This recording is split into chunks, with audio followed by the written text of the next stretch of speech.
Les accidents sont fréquents au niveau des intersections équipées de stop ou des carrefours à priorité à droite. Le risque est souvent pris à la légère dans le cas d'un stop glissé ou bien l'intersection n'a pas été détectée dans le cas des priorités à droite.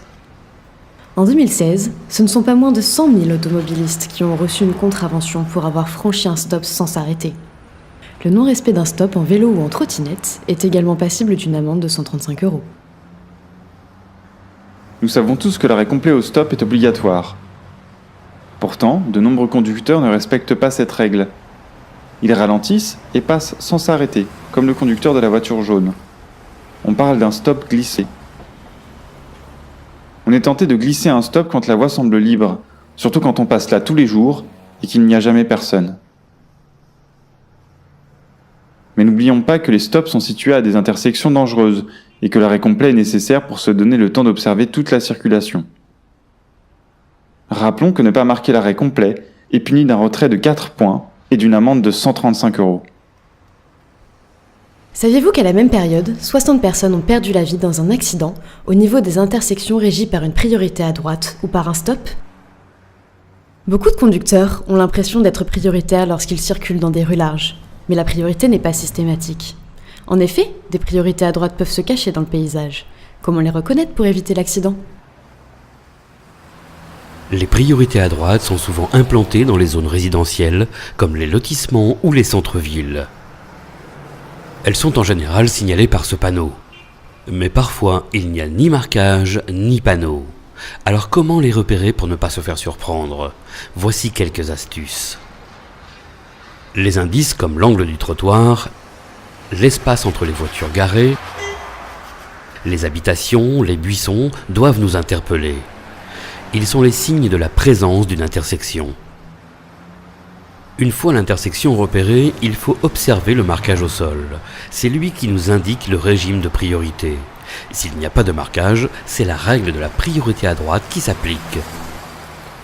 Il faut ralentir et garder le pied face au frein de façon à aborder l'intersection lentement tout en observant le trafic. S'il n'y a personne, on relâche le frein et on passe. S'il y a une voiture à droite, on s'arrête juste avant l'intersection de façon à lui laisser la possibilité d'aller sans aucune gêne dans n'importe quelle direction. Les accidents dus à un refus de priorité sont rares au niveau des feux tricolores lorsqu'ils fonctionnent. Les feux sont visibles et les règles sont souvent respectées dans l'intérêt de tous les conducteurs. Mais comment faut-il réagir lorsqu'ils sont en panne ? Faisons le point sur une règle de circulation souvent méconnue. Un feu en panne peut être éteint ou orange clignotant. Que faut-il faire dans ce cas ? Avant tout, il faut regarder sous le feu, voir s'il y a un panneau de signalisation. Ce panneau indique qu'on a la priorité quand les feux sont en panne. On peut donc franchir l'intersection sans s'arrêter. On doit rester très vigilant. On regarde des deux côtés de l'intersection pour s'assurer que tout le monde respecte bien ce régime de priorité inhabituel. Ce panneau, lui, signifie qu'on doit attendre que la voie soit libre pour s'engager. S'il n'y a pas de panneau sous le feu, c'est la règle de la priorité à droite qui s'applique. Ici, c'est donc la voiture blanche qui a la priorité de passage. Il faut bien sûr s'arrêter suffisamment tôt dans l'intersection pour laisser passer les véhicules arrivant de notre droite. Attention, un feu en panne clignote toujours au milieu, alors qu'un feu orange clignotant en bas indique qu'on peut franchir l'intersection, mais seulement avec une grande prudence. Les cyclistes sont de plus en plus nombreux sur nos routes. Ils font partie des usagers les plus fragiles. Ils n'ont pas de carrosserie pour les protéger. Il faut donc assurer leur sécurité. Imaginez que ce soit l'un de vos proches. C'est surtout au niveau des intersections que les cyclistes sont les plus vulnérables, même si parfois on peut considérer qu'ils ont un comportement inapproprié. Depuis 1985, la loi Badinter stipule que lors d'un accident entre une voiture et un vélo, c'est l'automobiliste qui porte l'entière responsabilité de l'accident. Il se verra dans l'obligation d'indemniser totalement la victime. Quand on doit traverser une bande cyclable, à un carrefour ou pour accéder à une place de parking par exemple, il faut être très prudent et très vigilant. N'oublions jamais que les cyclistes sont très vulnérables et que la moindre chute peut avoir de graves conséquences. Avant de traverser la bande cyclable, on n'oublie pas d'indiquer son changement de direction en mettant son clignotant suffisamment tôt.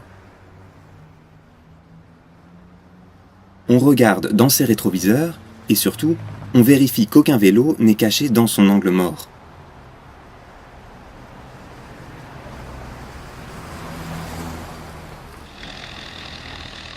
Rappelons que le code de la route s'applique également sur les parkings. Et en cas d'accident, c'est l'automobiliste qui se gare qui est 100% responsable. Pourtant, certains conducteurs semblent l'avoir oublié. Sur un parking, les règles de circulation sont les mêmes que sur la route. Là aussi, il faut toujours rester attentif aux autres. Le conducteur de la voiture jaune semble bien avoir oublié cela. Le conducteur de la voiture jaune tourne à gauche sans se préoccuper du véhicule rouge à qui il coupe la route. Répétons que sur un parking, c'est comme sur la route. Quand on veut tourner à gauche pour se garer, il faut attendre que la voie soit libre pour passer.